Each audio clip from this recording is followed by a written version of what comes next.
Have you ever seen someone enter church with that charming smile, but with a completely lost heart? So it is. Lucas was like that. A handsome young man, full of charm, who insisted on being present at services. Not out of faith, but for the sake of window dressing. As his eyes scanned the rows looking for the next sister to woo, he completely ignored the silent, frail figure who knelt at the back of the church. She didn't wear heels, didn't sing in the choir, or attract attention, but he carried a burden on his knees and a cry on his lips. Your name? Irene. 72 years. A grandmother forgotten by the spotlight, but remembered by the sky. What Luke didn't know, and maybe you don't, is that the greatest spiritual battles don't happen in the pulpits, but on the cold floor of the church, where tears fall without an audience, and requests are made without witnesses. And that night, the battle was for him. This is a true story. It is neither exaggeration nor fiction. It is the story of how a grandmother, through faith and perseverance, became the invisible shield between her grandson and perdition, and how God, in His grace, turned the game around at a time when everything seemed lost. Stay with me until the end, because this story will remind you that the true heroes of faith are not always at the altars. Sometimes they are in the back pews, with teary eyes and prayers that no one hears, except heaven. And before moving on, leave your answer in the comments. Do you believe that a prayer can change the course of a life? Maybe the next one will be yours. He never arrived at prayer time, that quieter part of the service, where the atmosphere seemed charged with reverence, was not for him. Lucas entered when the lights were already on. The praise was beginning and the eyes were distracted. But even so, he attracted attention. And he knew it. Striking perfume, the kind that lingers in the air after it passes. Hair impeccably styled with gel. Straight beard. Slim fit shirt. Always slightly rolled up at the sleeves, like someone who wanted to look casual. But every detail was rehearsed. Luke was, in the eyes of many, an evangelical heartthrob. The type who knows the verses, but prefers to quote the compliments. The sisters in the prayer circle looked out of the corner of their eye and whispered to each other, "Here he comes again. He even seems to be parading." As for the younger ones, some avoided contact, others smiled discreetly.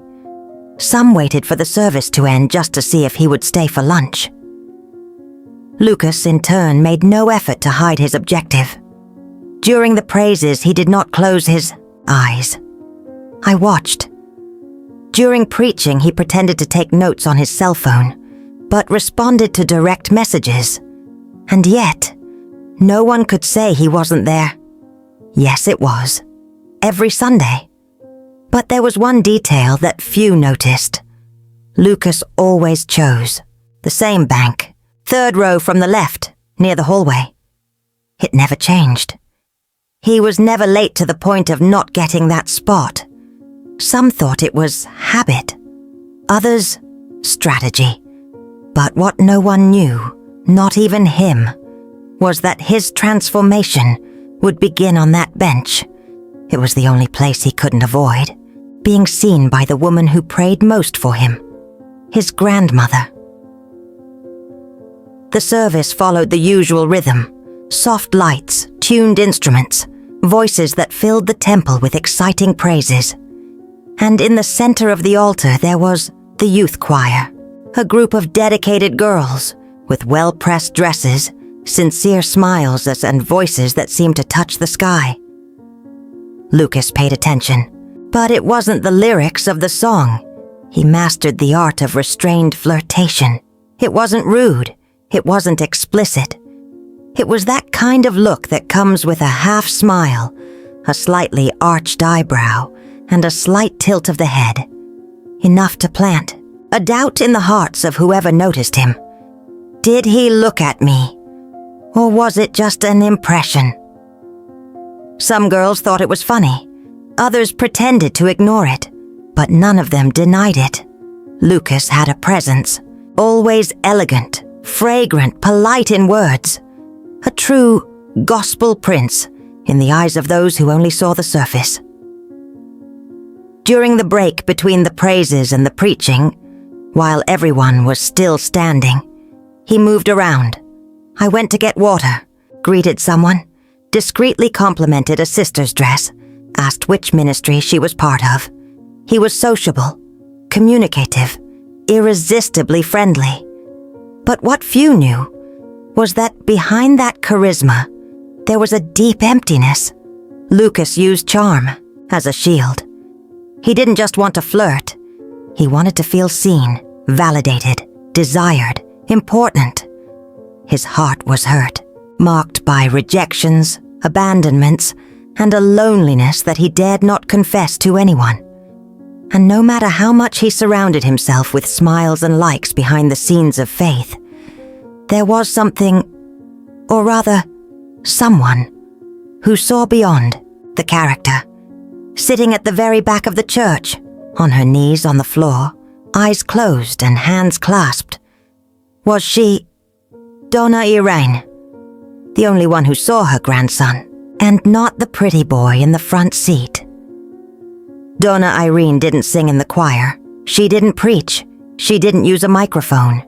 He didn't have thousands of followers, nor photos with verses on social media. But there was something that few maintained, with such fidelity, an intimate altar with God, built over decades, brick by brick, prayer by prayer. She was the type of woman who arrived early and left last. He always greeted the doorman with a smile, carefully folded his headscarf and discreetly occupied the last bench on the right, the one closest to the wall. There, she became invisible to the eyes of most, but totally visible to the eyes of God. At 72 years old, Donna Irene had already faced struggles that would bring anyone to their knees. She lost her husband in a tragic accident. She raised 3 children alone. And then, with a heavy heart, she took on raising her grandson, Lucas. When her daughter, the boy's mother, gave up on being a mother and left without looking back, she was the one who taught Lucas to pray before going to sleep. She was the one who took him by the hand to services, even when he threw a tantrum. She was the one who stopped buying medicine to be able to pay for school meals. And it was she who saw, without being able to stop it, her grandson moving away from the faith when he reached adolescence. The first tattoo, she tried to understand. The first disappearance, she cried. The first arrest.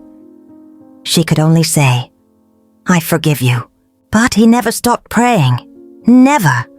Every day at 3 a.m. she would bend her knees beside the bed, put her face on the mattress and pray, "Lord, don't let Lucas die without really knowing you.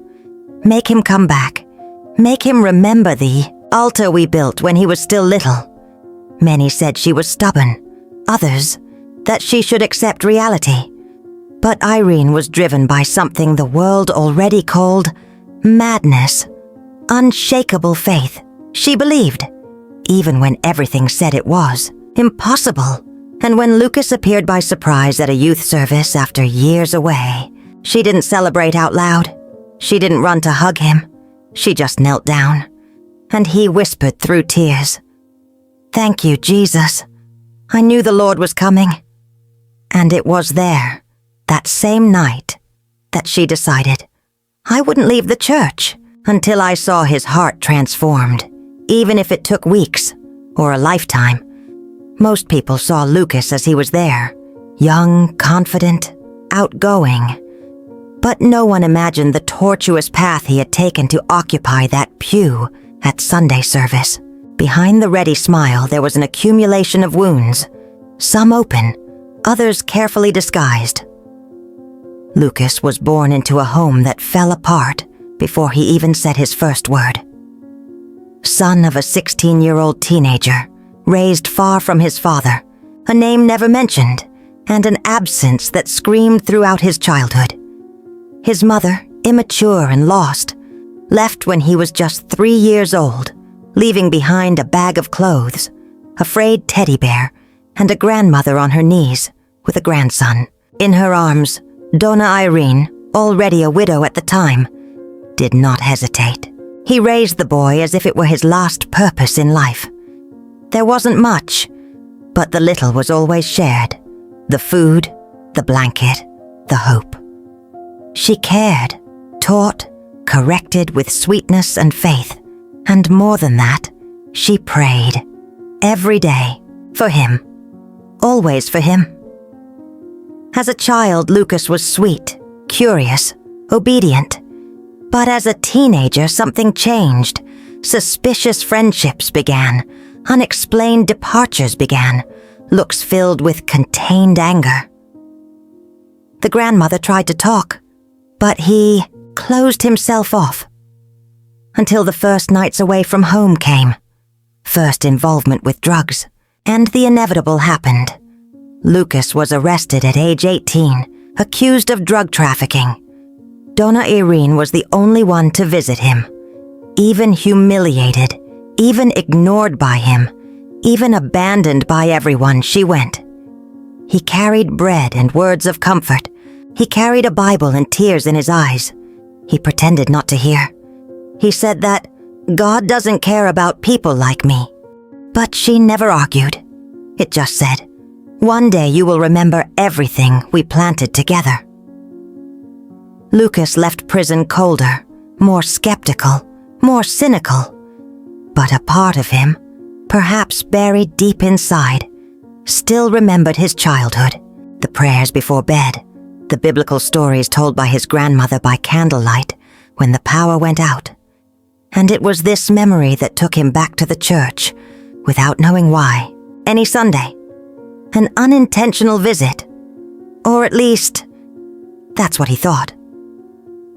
Little did Lucas know that every step he took towards that temple had already been paved by years of prayer.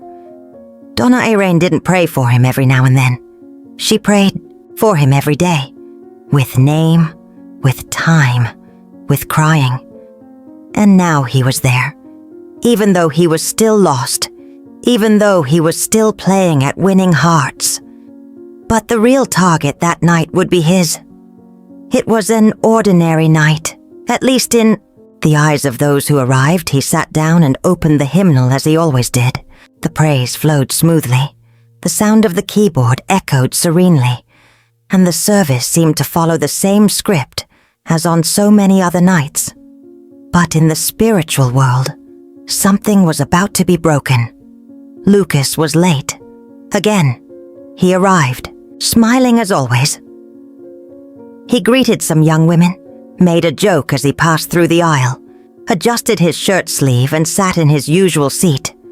3rd row, left side. The cult continued. At the altar, a young woman released her voice in broken praise. The lyrics talked about returning home, about the Father who waits, about the forgiveness that restores. Lucas pretended not to hear, but his eyes, for the first time, weren't looking for anyone. At the back of the church, Donna Irene was kneeling. But this time, something was different. She didn't just pray. She cried with a pain that seemed to have no more words. Her lips trembled, and her closed eyes let tears escape that didn't come from sadness, but from anticipation. It was as if she knew. It was today the preaching began. The pastor wasn't the most eloquent, but that night, his voice seemed to echo straight into Lucas's heart. He did not speak of sin with accusation. He spoke freely, from a fresh start, of a love that does not require perfection to give itself. Lucas began to feel uncomfortable, a kind of tightness in the chest, a struggle between pride and an inner voice he hasn't heard since he was a child. And then, in the middle of preaching, the pastor stopped. Silence, The pastor looked at the church and said in a firm but calm tone, "God shows me a young man here who is running away from a calling, running away from who he really is. But today, God found you. He tells you, enough is enough. You don't need to pretend anymore. Go back to the place you should never have left." Lucas froze. His heart raced. The environment seemed to close in slow motion. He didn't know whether to cry, get up, or run away. And that's when, as if instinctively, he turned his head back, and he saw it. Donna Irene, on your knees, crying like never before. Eyes closed, but with the face turned upwards, as if handing his grandson directly into the hands of the Creator. At that moment, Lucas understood. All the time he thought he was in control. Someone was supporting him on his knees. While he played with the love of others, someone else fought for him in silence. His pride began to melt. The heart, hardened by years of pain, began to soften, and he did what he hadn't done in over a decade. He cried, right there, in the bank. No disguises, shameless. It was the beginning of something new. It was the answer to a lifetime of intercession. And the sky, that night, he smiled with teary eyes. The service was over, but the weight of God's presence still hung in the air. While the musicians put away their instruments and the brothers talked in the hallways, Lucas remained still, sitting on the same bench with your elbows resting on your knees and your face in your hands. He didn't move for long minutes. He didn't respond to the jokes of a friend who passed by. He didn't even get up when most people were already leaving the temple. Inside, a silent war was going on. Pride screamed, "Go away. Pretend nothing happened." But the soul, broken, whispered, "Stay. You've gone too far." It was then that, among the discreet footsteps approaching along the corridor, he felt a light touch on his shoulder, as gentle as a breeze, but carrying a strength capable of breaking the greatest walls of the heart. "Son," said the low voice, tired but firm. Lucas slowly looked up, and he found before him the small and fragile figure of Donna Irene. She didn't have a Bible in her hands, nor a rehearsed word, just a teary look and a presence that carried decades of prayer. "Do you remember, my son, that prayer we said before going to sleep, when you were little?" he asked, tenderly. Lucas swallowed hard. He nodded while his eyes filled with tears again. "You put your little hands together and said, 'Jesus, take care of me and Grandma. Don't let evil enter our house.'" She smiled with her lips trembling. "Yes, evil tried. It tried to enter, it tried to take you, but Jesus never let go of you. He waited for this day, Lucas, and so did I." He didn't respond. He just hugged her. A silent hug, speechless. No guilt, just one delivery. The surrender of someone who, for the first time, allowed himself to be truly loved. No masks, no games, without the need to impress anyone.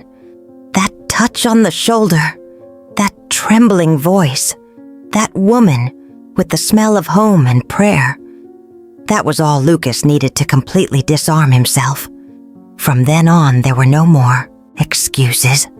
There was no turning back. The injured boy who was hiding behind the seductive boy had finally returned home. And that house, it was a grandmother's lap, supported by the faith of a lifetime. The following week, Lucas arrived early, before the service begins, even before the first sister opened the church doors. And for the first time, he wasn't wearing a tight shirt, nor was he wearing excessive perfume. He was wearing a simple t-shirt, discreet pants, and a completely different heart. He entered, greeted the doorman with a sincere, God bless you," and went directly to the back bench, next to her. From Donna Irene. She looked at him in surprise, as if she were still wondering if it was all real.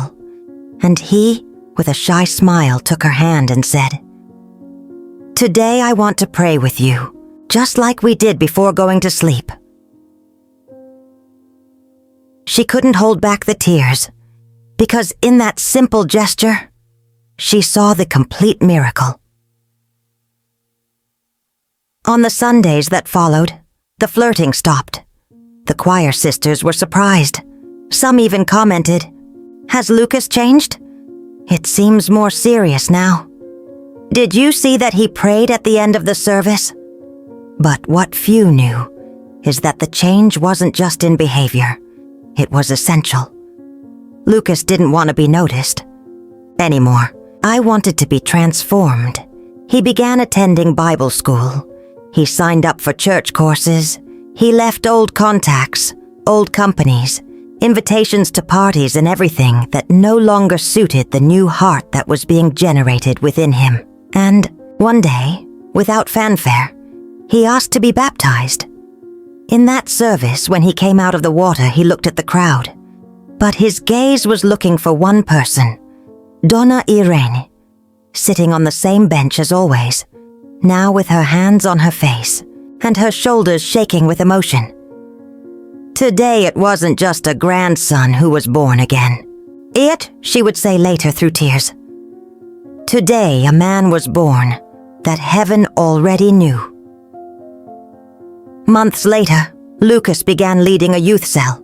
He spoke firmly but without arrogance. He gave advice, but always told his own testimony. And it was there, serving with a sincere heart, that he met Sarah, one of the young people in the choir. But now, no longer like flirting, and yes, as a future purposeful companion.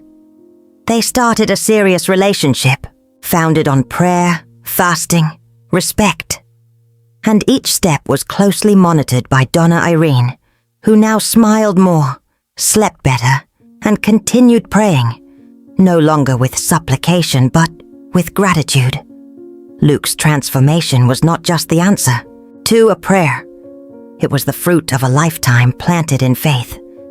And the lesson this story leaves is simple, profound, and eternal. Sometimes God uses a grandmother's silence to break through the noise of sin in a lost heart. If anyone ever doubts the power of intercession, tell the story of Donna Irene. And remember, while many are distracted in worship, someone deep within the church may be changing the world. On your knees. Now tell me, how many Donnas Irenes are there in the world?